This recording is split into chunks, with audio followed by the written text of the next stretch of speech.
Hello.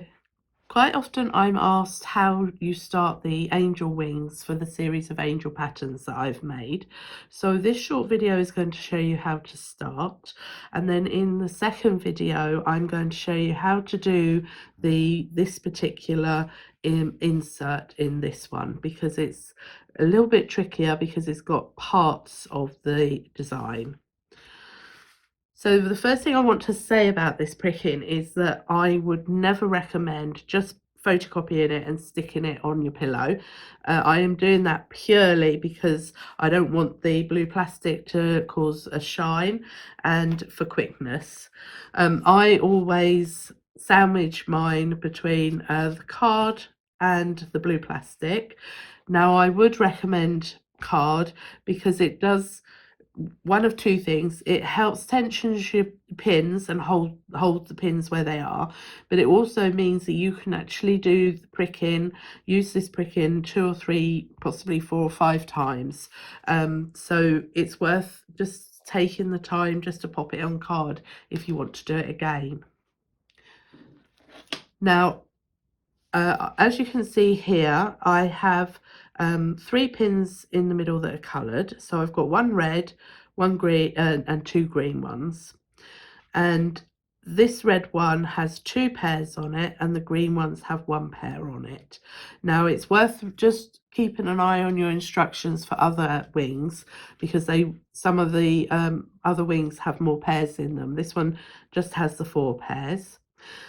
The other thing that I want to point out is this area here is the outside of the wing, and these pins are the outside pins.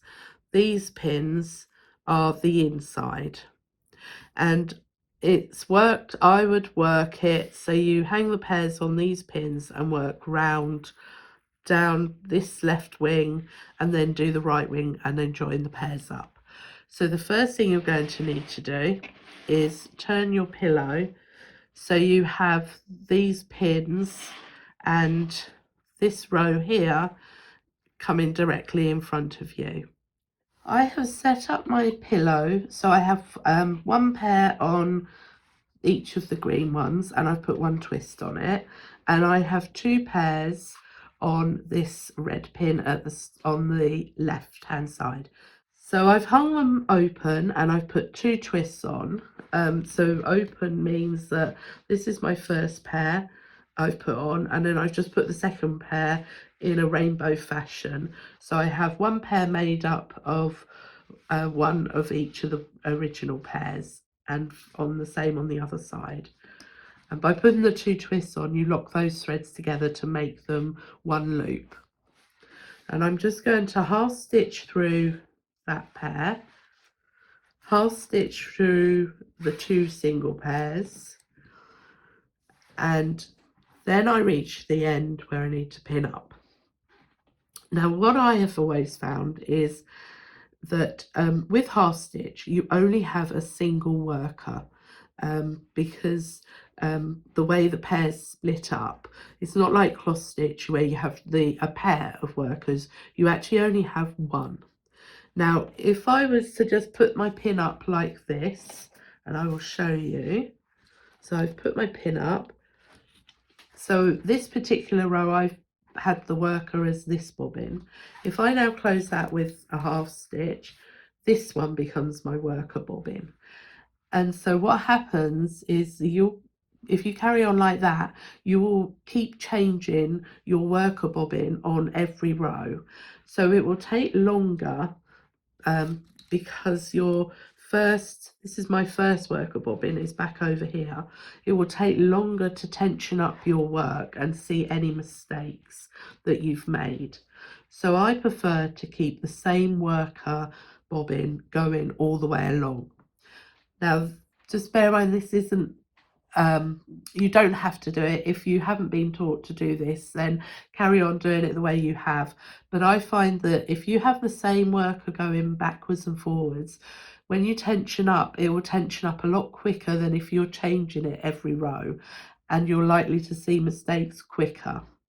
So in order to get the same bobbin back again, to go back across, when you reach the end and you've done your half stitch, put an extra twist on that end pair and just pin up, and you'll see now that this bobbin here is now my worker bobbin and is going backwards and forwards. So I've reached the other side, so I'm going to do the same again, an extra twist, pin up, and you can see it's now coming back again, and you can see that my work is tensioning up a lot quicker than had I kept changing it. So I'm likely to see any mistakes a lot sooner. The other thing I will just say is I'm using thicker thread so you can see what's going on. The thread when you actually come to work your angel wings will be a lot finer. So all I'm doing is following my zigzag line. So I've just pinned up here. So I'm going to be following my zigzag line around here until I reach this point here, which is my back stitch. So I'm going to go and do that, and then I will come back and show you how to do your back stitch. Now, just before I show you how to do the back stitch, I've taken this opportunity to make the two most often made mistakes in half stitch. Now, the first one here, you can see has a slight hole. And what I did there was I actually took the twist off the pair before I went through it. So generally in half stitch you will find that all the pairs should be twisted right over left. If that twist comes off, then you end up with a hole here, because if you look at all these lines, they're going in diagonal lines, and by taking that twist off, you suddenly take one of the bobbins back in the other direction, and that will create a hole. So that's what you need to look for. If you find this sort of looking mistake, it's likely that you've taken the twist off your pair. Now, the other common mistake is that you put an extra twist on your pair. So this is what I've done here. Now, this isn't quite so easy to see because, again, what happens, it creates a hole because you are, again, sending the bobbin back in the other direction. So there is a slight distortion on the pairs going in their lines, but not quite as much as this particular one. So this one is likely to be larger to see and easier to see, and this is the one where you've put an extra twist on the pair. So it only needs one twist right over left. I've come to the pinhole before the back stitch pin. So this is the back stitch pin, and you will always tell a back stitch pin because it will have more than one line coming from it. And what's going to happen is that you're going to use this pin multiple times. Now, they will generally always be on the inside of a bend because you've got more pinholes around the outside of the bend than you have the middle. So I've done this pin, we're going over to here, back to this pin, back to this pin again, over to here, back to this pin again, over to here, back to this pin again, and then from here on the zigzag continues. So I will show you that close up. So the first time you use this pin, you're going to use it as normal. So I'm going to half stitch through, and you will see that I still have my original worker bobbin. So I'm going through and in my half stitch, and I'm pinning up. So the first time you use the pin, you don't have to worry about anything. You then go back out to the outside and pin up.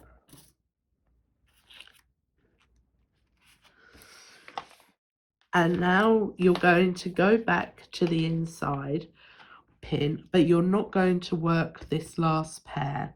So I'm just going to push those two down slightly.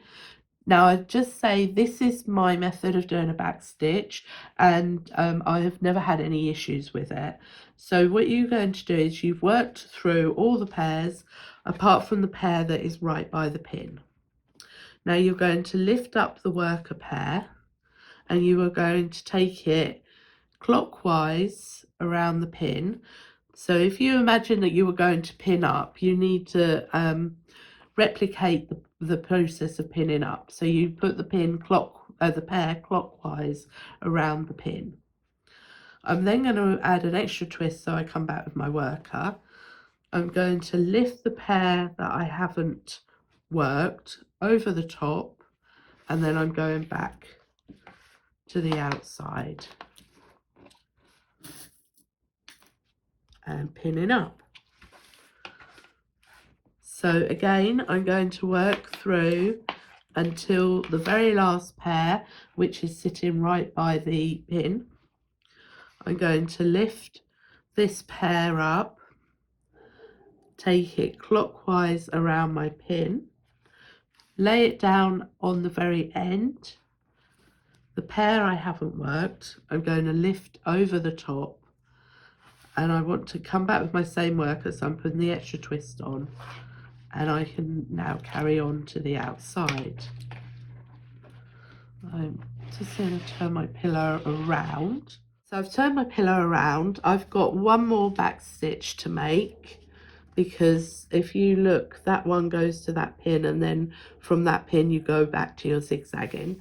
So I've zoomed in close, and my worker pair is on the outside.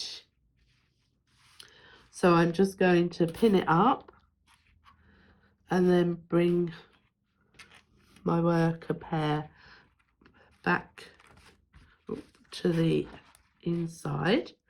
So I've worked back through two pairs. So I'm going to lift my worker pair up. If you want to do this one at a time, because you're going to have finer thread than I am, that's fine. So you can do that and then that. So then you put the worker pair on the very outside, lift up the pair that hasn't worked, and then carry on. Put my extra twist on and carry on. Now mine is going to look really bulky because I'm in perlé, but you're going to have much thinner thread, so it won't look as bulky. So this is the I'm now back on my zigzag line, so I've pinned up on the outside, come back through, and now I can just carry on using this pair as normal. Now this back stitch here on this part of the wing is on the opposite side to this one, because this is where we turn the corner to start the second wing. So this one you're going to work exactly the same. So I'm on this side and I'm going to work across to work it the first time as normal. So I'm doing my half stitch, my extra twist, and I'm pinning up. I'm then going to work back to the other side, and I'm going to lengthen my bobbins if it will let me. Set.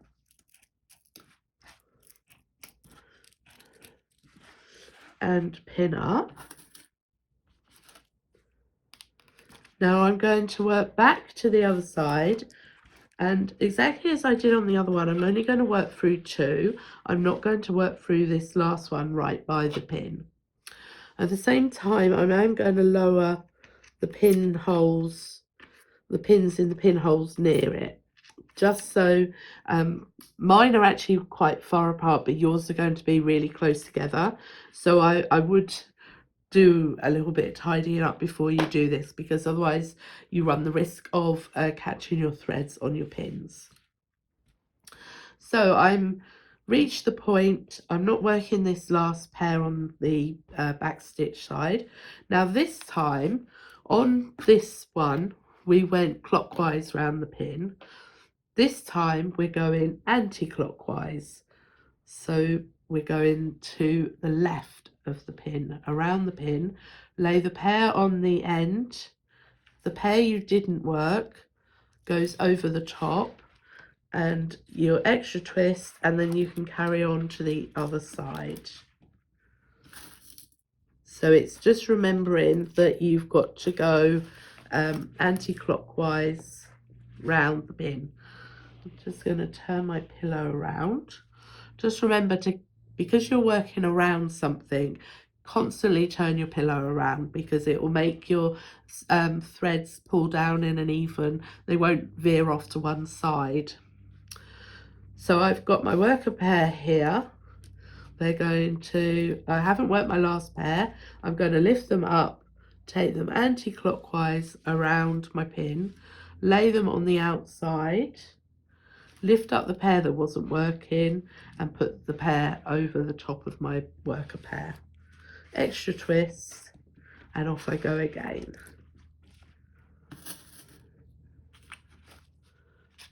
And this time I'm going to turn my pillow all the way around again, so that I've got this line coming down in front of me. This will be the last time I use my backstitch pin. So anti-clockwise around the pin, lay the pair on the outside, lift the pair you didn't work up and over, and off we go again. And then when you get to the pin below, you are just going to take that pair in as a half stitch and carry on. So what I would advise you to do now is to carry on working down this wing, do your second back stitch on the inside of the wing here, come all the way up here, and then you want to sew into the 3 pins that we started with. Then it's a question of pushing down all the pins, and in the next video I will show you how to do this particular fill-in.